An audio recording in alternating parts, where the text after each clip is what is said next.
हुई है, जबकि उसके चाचा शहर में रहकर खेती बाड़ी करते हैं। उनकी भी एक बेटी है जिसका नाम सिमरन है।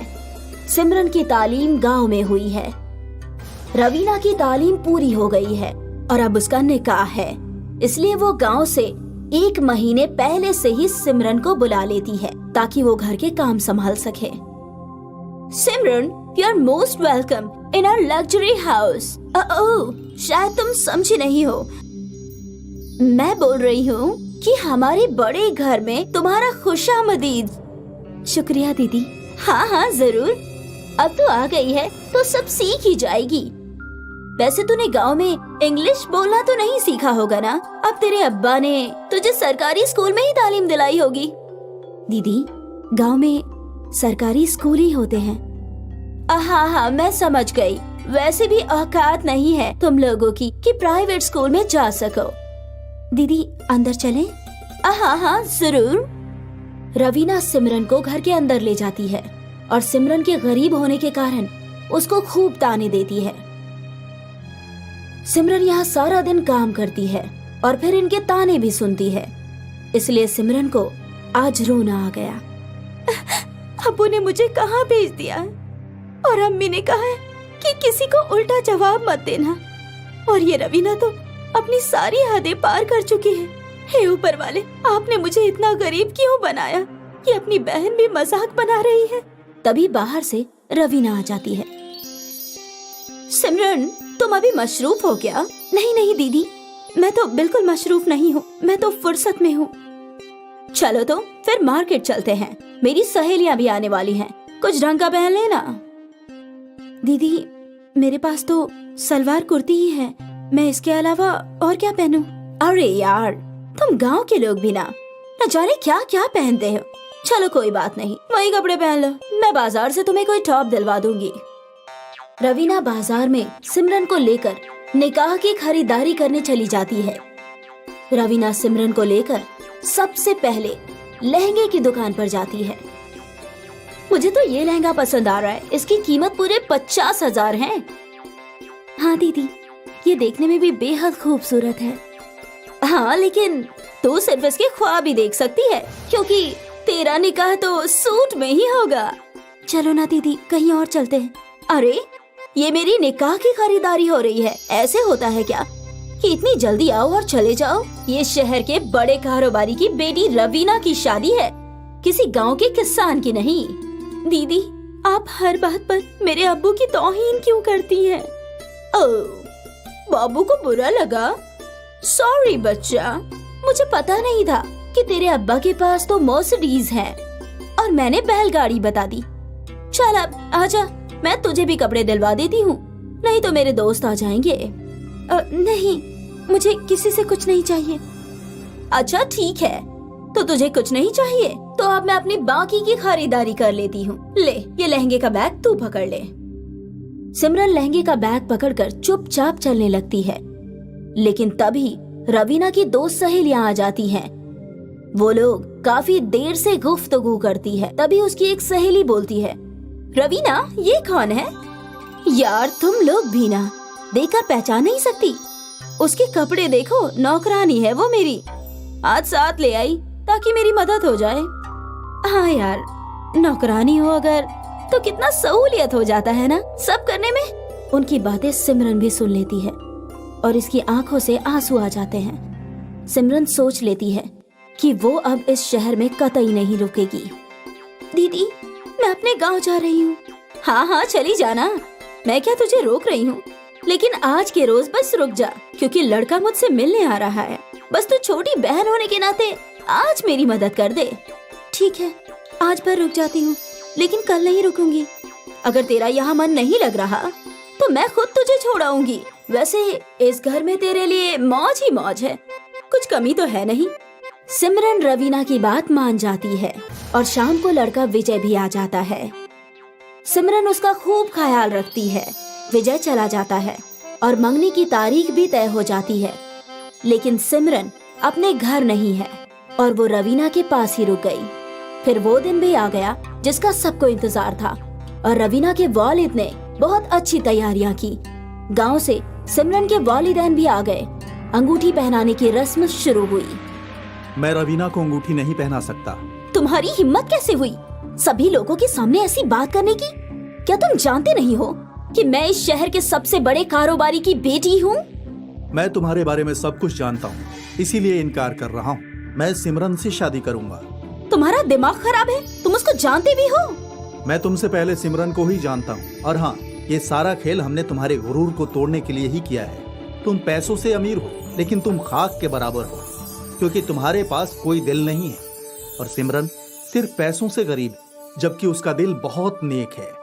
और वो गांव के सभी बच्चों को रोजाना मुफ्त में तालीम भी देती है। उसका गांव में स्किल डेवलपमेंट का एक कोचिंग सेंटर है, और वो भी बिल्कुल मुफ्त। हम दोनों एक दूसरे को पहले से जानते हैं। बस तुम्हें तुम्हारी औकात दिखाने के लिए ये सब कुछ किया है। विजय और सिमरन का निकाह हो जाता है और रवीना का घमंड चूर चूर हो जाता है। आज नवीन, जो एक मैकेनिक था, अपनी बहन निशा को बाइक पर उसको कॉलेज छोड़ने गया। रास्ते में निशा के दोस्त निशा को घूरे जा रहे थे। निशा को ये देखकर बहुत कोफ्त हो रही थी। भाईजान, बस बस यहीं छोड़ दीजिए। पर बेटा, तेरा कॉलेज तो थोड़ा दूर है ना? हाँ, पर आप मुझे यहीं छोड़ दे। पर क्यों? भाईजान, मैंने कहा ना, आप मुझे यहीं छोड़ दे। मैं घर लौट कर बताती हूँ। नवीन ने निशा को वहीं छोड़ दिया और वो अपने काम पर निकल गया। निशा जैसे ही थोड़ी आगे गई तो उसकी एक सहेली उससे मिली। वो जो तुम्हें छोड़ने आया था, कौन था वो? कोई नहीं, ऐसे ही। तेरा बॉयफ्रेंड है क्या वो? नहीं नहीं, वो तो मेरे भाईजान हैं। तेरे भाईजान? वो तो एक मैकेनिक लग रहा था। हाँ, मैकेनिक ही है। वो मेरे दूर के भाई हैं। वही तो सोचूं, एक मैकेनिक की बहन इतने बड़े कॉलेज में कैसे पढ़ती होगी? खैर, ये सब छोड़ो। तू ये बता कि आज क्या खास है? अपनी सहेली की बात सुनकर निशा को अपनी माली हालत बहुत नागवार रही थी। शाम होने पर जब निशा घर आई। आ गई बेटा? हाँ भाईजान, आ गई। और कल से आप मुझे कॉलेज छोड़ने मत आना। पर क्यों? मेरे सारे दोस्त आपको देखकर सोचते हैं कि मैं मैकेनिक की बहन हूँ, फिर इतने बड़े कॉलेज में कैसे पढ़ती हूँ। तो क्या हुआ? तुझे तो फक्र होना चाहिए। नहीं भाईजान, सबकी बातें सोचती हूँ तो सोचती हूँ कि मैं इतनी गरीब क्यों हूँ।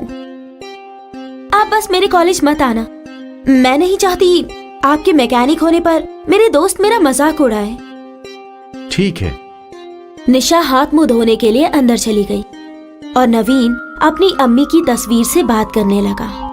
देख रही हो अम्मी, आज आपकी लाडली को मेरे मैकेनिक होने से भी शिकायत है।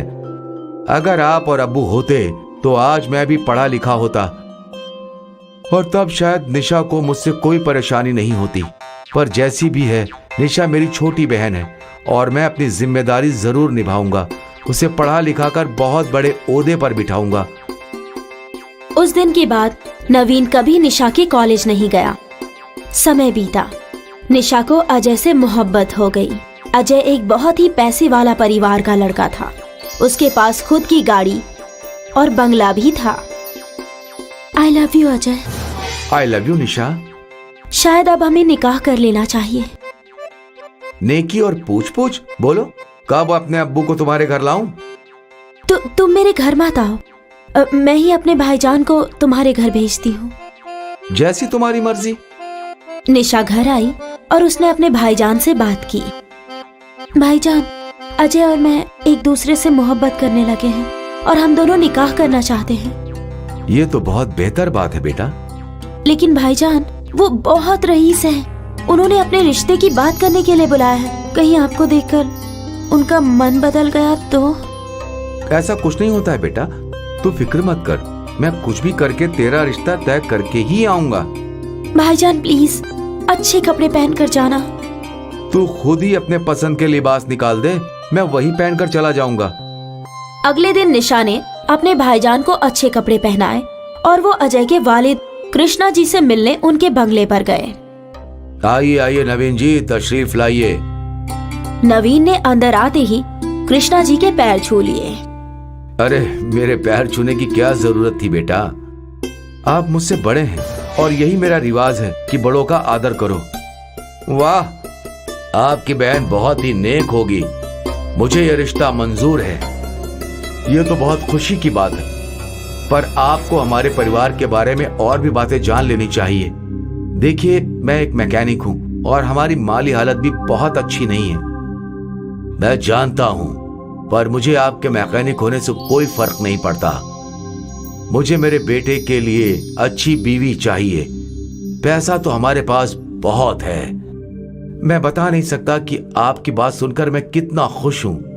तो मिठाई खा के मुंह मीठा कीजिए। जरूर। कृष्णा जी और नवीन ने मिठाई खाई और अजय और निशा का रिश्ता तय हो गया। अगर आप बुरा ना माने तो मैं आपसे कुछ पूछना चाहता हूं। जी पूछे ना। आपकी उम्र लगभग 25-30 तो होगी ही। जी। और सुना है कि आपकी अम्मी निशा के जन्म के वक्त ही अल्लाह को प्यारी हो गई थी। जी, उस वक्त मैं 10-12 साल का रहा होऊंगा जब निशा पैदा हुई थी, और मेरी अम्मी ने निशा को मेरे हाथ में दे दिया और वो मुझसे बोली, आज से ये तेरी जिम्मेदारी है। तू इसका भाई नहीं, अम्मी अब्बू दोनों है। और बस तब से जो काम मिला वो करके मैं दोनों का पेट पाल रहा हूँ। पर मैंने निशा को किसी चीज की कमी नहीं होने दी। उसे अच्छे स्कूल में दाखिला करवाया, अच्छे कॉलेज में दाखिला करवाया। चाहे मैं जैसे भी रहूं, लेकिन निशा को मैंने सब कुछ अच्छा ही दिया है। ये सब सुनकर बेटा तुम्हारे लिए मेरे मन में इज्जत और बढ़ गई है। बस अब जल्द से जल्द निशा और अजय का निकाह करना है। निशा और अजय का धूमधाम से निकाह हुआ। नवीन ने अपनी जिम्मेदारी बखूबी निभाई। निकाह के 2 साल बाद निशा हामिला थी। पूरा परिवार खुश था। ये बात अपने भाईजान को भी बता दो। नहीं नहीं, उन्हें मत बताओ। वो यहाँ भागे चले आएंगे। और तुम्हें तो पता है ना, वो एक मैकेनिक है और हम इतने अमीर, अच्छा नहीं लगता। निशा की ये बात कृष्णा जी ने सुन ली। वाह बेटा वाह, खूब इज्जत दी है तुमने अपने भाईजान को। आज तुम इस अमीर खानदान की बहू बन गई हो, पर तुम्हें इस खानदान की बहू बनाने का सब कुछ उस गरीब भाई ने ही किया है। तुम जब पैदा हुई थी उस वक्त उस 10 साल के भाई ने जिम्मेदारी उठाई। वो खुद अनपढ़ रहा, उसने तुम्हें पढ़ाया, खुद बेचारा फटे हाल रहा, पर तुम्हें अच्छे से अच्छे कॉलेज में दाखिला दिलवाया। वाह, क्या सोच है तुम्हारी। मुझे माफ कर दीजिए। माफी मुझसे नहीं, अपने भाईजान से मांगो। तुम्हारी खुशियों के लिए उसने अपनी जिंदगी तक कुर्बान कर दी। मुझे भाईजान के पास जाना है। अजय निशा को उसके भाईजान के पास ले गया। नवीन गाड़ी बना रहा था जब रोते हुए निशा उसके गले से लिपट गई। क्या हुआ बेटा, तू रो क्यों रही है? बोल, कुछ तो बोल। भाईजान, मुझे माफ कर दीजिए। मैंने आज तक आपकी तौहीन की और आप हमेशा मेरे लिए कुर्बानी देते आए हैं।